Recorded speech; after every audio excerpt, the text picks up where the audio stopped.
নমস্কার প্রিয় দর্শক বন্ধুরা, রিতাস কিচেনে অনেক অনেক স্বাগত জানিয়ে আজকের রেসিপি শুরু করছি। বন্ধুরা দেখতে পাচ্ছ চাপিলা মাছ কেটে ধুয়ে পরিষ্কার করে নিয়ে এসেছি। এখানে 250 গ্রাম চাপিলা মাছ আমি ভালোভাবে ধুয়ে নিয়ে এসেছি। এবারে নুন হলুদ ভালো করে মেখে নিচ্ছি। বন্ধুরা এই মাছগুলো আমাদের এখানে বিলের মাছ, খেতে অসাধারণ লাগে। আজকে আমি খালি খালি বানাবো, শুধু জিরে আর ধনে বাটা কাঁচা লঙ্কা বাটা দিয়ে এই মাছটা রান্না করব। কড়াই বসিয়ে দিলাম, দিয়ে দিচ্ছি তেল। কড়াইতে 2-3 টেবিল স্পুনের মতো। এবার তেলটা গরম হয়ে এসছে, মাছগুলো একে একে দিয়ে দিচ্ছি। বন্ধুরা এই মাছগুলো ভীষণ নরম হয়, হালকা হাত উল্টে পাল্টে দিতে হয়, তা না হলে ভেঙে একদম কাটা কাটা হয়ে যায়।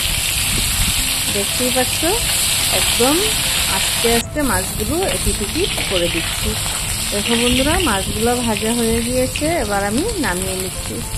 আমি ভেবেছিলাম কাঁচা মাছ দিয়েই বানাবো, কিন্তু ভাবলাম কাঁচা মাছ দিয়ে বানালে আরও বেশি ভেঙে যাবে, তার জন্য আমি হালকা করে ভেজে নামিয়ে নিলাম, যাতে মাছগুলো ভেঙে গুঁড়ো গুঁড়ো হয়ে না যায়। এভাবেই সমস্ত মাছ ভেজে নিলাম। এবারে কড়াইতে তেল ছিল, তার সাথে আরও 2 টেবিল স্পুন তেল দিয়ে দিলাম। ফোড়নে দিচ্ছি কালো জিরে। ভাজা হয়ে এসছে, এবারে দিয়ে দিচ্ছি ধনে বাটা জিরে বাটা 1 টেবিল স্পুন, জিরে বাটা 1 টেবিল স্পুন, ধনে বাটা। এবারে দিয়ে দিচ্ছি কাঁচা লঙ্কা বাটা, দিয়ে দেব হলুদ গুঁড়ো। এবারে দিয়ে দিচ্ছি শুকনো লঙ্কার গুঁড়ো।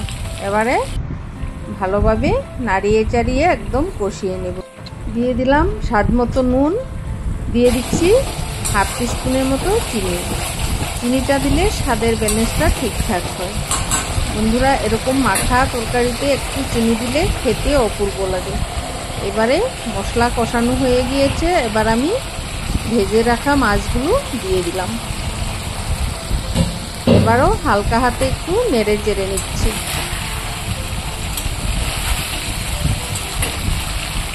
এবারে দিয়ে দেব পরিমাণ মতো জল।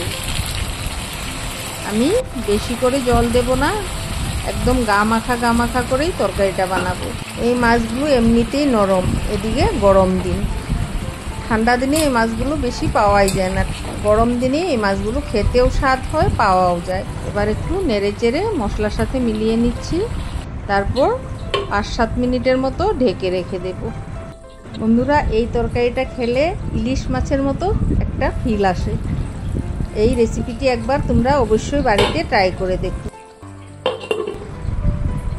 দিয়ে দিলাম একটি কাঁচা লঙ্কা, তারপর আবারও 5 মিনিটের মতো ঢেকে দিয়েছিলাম। এবার ঢাকনা খুলে দেখলাম তরকারির কালারটা খুব সুন্দর চলে আসছে আর মাছগুলো রান্না হয়ে গিয়েছে।